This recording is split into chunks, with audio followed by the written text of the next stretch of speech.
Oh yeah, that boy thing is tight.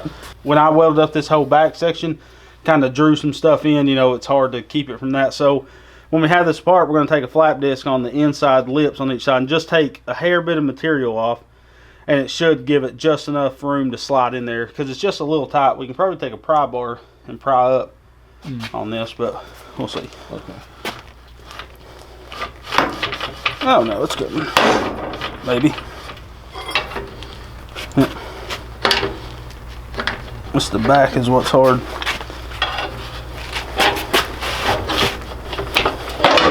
There we go.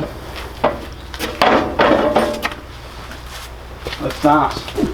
Alright, so here is our gear set that Scott the Deuce Man has sent us. Alright, we got that one. Look at that big daddy. So we're really hoping this works. If not, we'll deal with it. With everything, I would imagine, you start stripping this thing apart. Okay.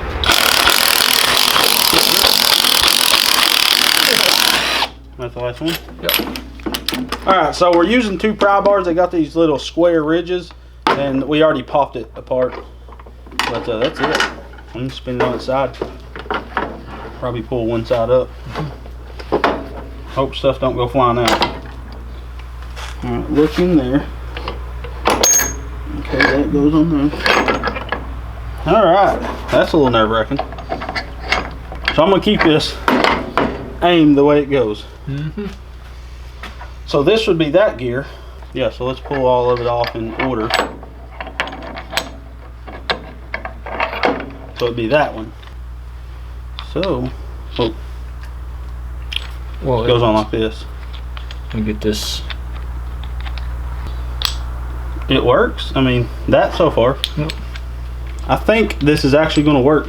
Bam. So that's our RO gear, and that was the gear he had sent me. So now we have to pull out these bolts and nuts and pull this whole section off and see if this gear is going to fit in the place of that one. And it looks like it's going to. Looks like everything's going to swap out. So that's awesome. We're going to have an 8-to-1 instead of that high or that super low 13-to-1, because the golf cart's 13-to-1, and let's face it, that's stupid. Make sure we don't get any kind of crusties in there. Now, I'm not prying hard on this. I'm just barely. And there's so much, like you can see the ring gear size, the difference in the two. And this has never had oil. This is a brand new diff. When we bought these, I bought this from Chuck Wagon, was one of the first UTVs about the same time as Kawasaki Mules was coming out. And this was a diff they had custom made for their buggies. When they went out of business, one of their guys bought, or not went out of business, they sold. And a guy that worked there bought all these diffs for scrap price and started selling them on Amazon or eBay. And I luckily found them. I bought one. I told Chris at 𝑉𝒐𝒐 about them, and he bought one as well.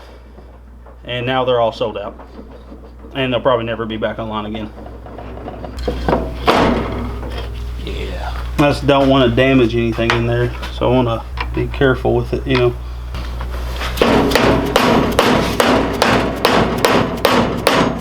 Oh, she moved. Ba-bam. Hey!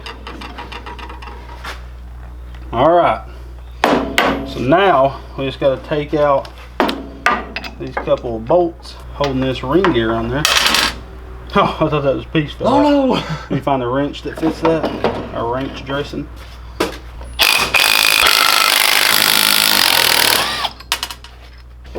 So now, slide this right up. Look at that. Yeah, like butter. That's how she came off, wasn't it? Yep. Just like that. We had these like this. This made my day, I'll tell you that much. Because this was going to be way too low geared. I was going to only get 40 mile per hour, but it was going to be 40 mile per hour at 7,000 RPMs. And I mean, I know we can do different gearing ratios with our rear pulley. We can do the bigger rear pulley and make it lower geared or the smaller. So we'll go with the bigger rear pulley. Believe that'll do. That'll do, donkey. That'll do. And this is going to be the fun part.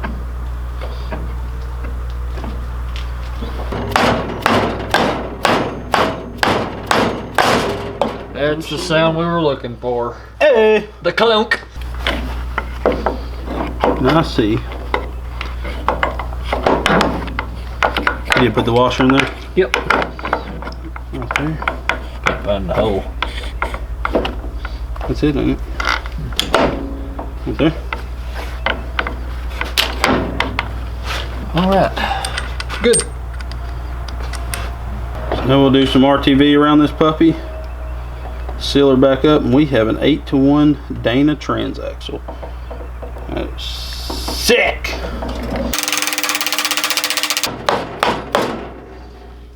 It's all good in the hood. Now that slid like it's supposed to. I think it's all the way down. Yeah. We should do that from the beginning. Don't tell me. Yeah, man. Alright.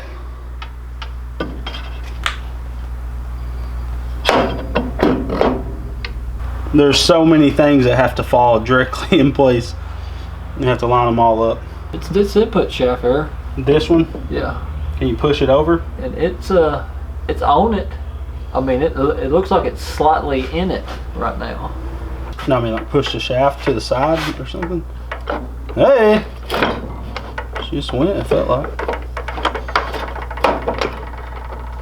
Maybe I'm just hallucinating.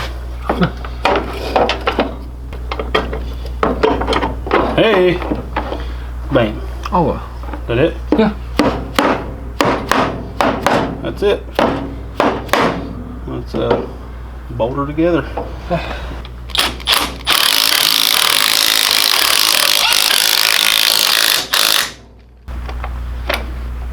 Alright. She's moving. She's moving another way. That's neutral.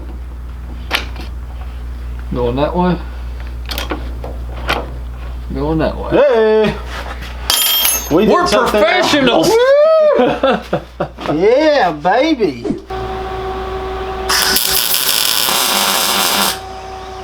Alright, now, so I'm trying to figure out, and I need to move this engine, but I don't want to throw my back out lifting it, because that's pretty high lift. That would be all back twist motion.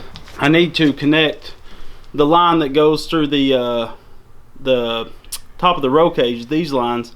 I want to bring them down and connect them to this, but I just don't want to do it straight because I don't know what that would look like. What I could and can do is I could bring them down straight and then be simple notches, you know, and then I could bring a slant over to this where I can slant from this right here to this, you know what I'm saying? Mm-hmm. And then I'm going to bring the center notch down to this, and then probably notch another one right here that'll clear this engine plate setup.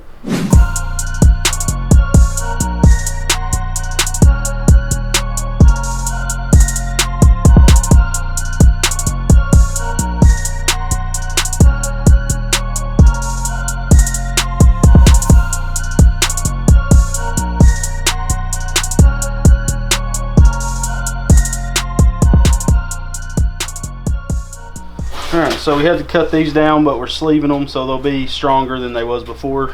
This little nose piece that I'd made, of course the angle is different now, so I'll have to remake one of these. And our shocks are going to set on the inside like this. And there'll be 2 pieces of 1-inch tubing notched, welded back and forth, and the tabs will be welded onto that'll hold these shocks. So I worked a lot off camera and I shortened these shock hoops. And I went ahead and connected the front. Nothing's fully welded, but I ran 2 pieces of 1-inch tubing across from each shock hoop, and that gave me the width I needed to mount my shock tabs.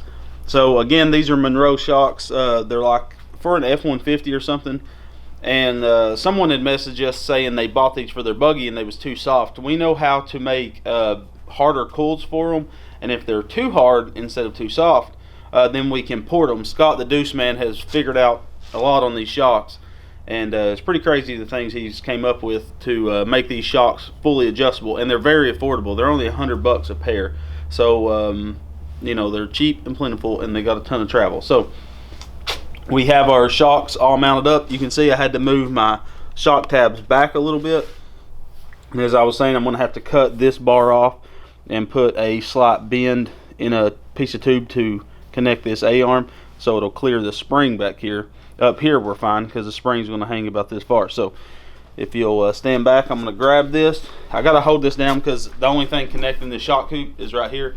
You know, we're going to connect it up. It's really hard to design something like this. You know, it's hard to come up with how you want to do it. But I'm going to grab it. And there's no spring on it, but it still has some pressure pushing down. You can see that's a max travel. We'll have a bump stop, so we can't go that high. We'll actually go about that high and stop about a 1/2 inch from maxing it out. And this, when it settles, it'll be at half travel. So right there is halfway through our travel. The buggy hopefully will rest when I'm sitting in it at like 30% sag. So the buggy will sag 30% when I sit down, because you want equal pushing down is going up. So I want more going up than pushing down. So I hopefully get like 30% sag when I'm sitting in it. When I built this, I didn't know exactly what I was going to do. These A-arms was more like test A-arms, and it's nothing to make a new set if I change my mind. But what I think I'm going to do is make a new upper and lower A-arm, and I can keep these for another buggy that's not going to have as much travel. But the reason why I want to build, I may build new ones, I haven't decided yet, but I want my lower A-arm to be a little longer. I want to do unequal length A-arms. At first I was going to do equal lengths like it's on here, and the problem with equal lengths is once I build my spindle, I need to do turning in my spindle, where if I do unequal length A-arms, I can get my kingpin angle and do turning and pivot all at the same point, if that makes sense, instead of doing pivot up and down right here and then having turning, you know, set up out here. It's just more complicated than it needs to be. So I started messing around with Heim joints. These are 1/2 inch Heim joints, and I only have these bolted like this just to move both A-arms at one time. But these are 1/2 inch Heim joints, and they're not going to give me enough rotation to either turn from them or use as suspension, because they don't have enough travel in them. So Go Power Sports got me some 3/4 inch Heim joints, and I use these high misalignment spacers. Basically, it makes a 3/4 inch Heim joint into a 1/2 inch bolt size, so you get more articulation out of the Heim joint. So let's say I put that there, you know, that would be my steering, and this would be my up and down movement.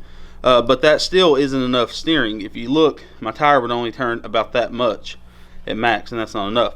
So basically I had to go to 𝒔mastercar. It's an app you can download. You can buy bolts, Heim joints, all kind of fasteners and stuff from them. Your boy bought these mammoths.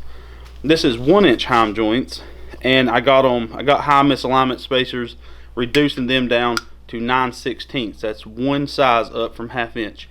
So now I have max movement. I mean, my tire will set all the way back here instead of like this. You know, that's all the 3/4 would rotate.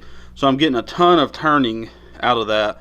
That's going to be plenty. And then this will be my up and down motion. Son of a gun, those things are huge, but that's the only way to do it. I looked up a lot of stuff. I was looking up like rock bouncers and stuff, and they seem to use like 1.25 inch, 1.5 inch. We don't need that. That's overkill for us. But then they use high misalignment spacers and reduce it down to like 3/4 to give them their pivot and stuff. So that's a ton of movement. So before I would only got that much movement, but since I put the high misalignment spacers, I got that much more movement out of it. So I had to order some 1 inch bolts that fits these Heim joints, and basically I'm going to have a machine shop.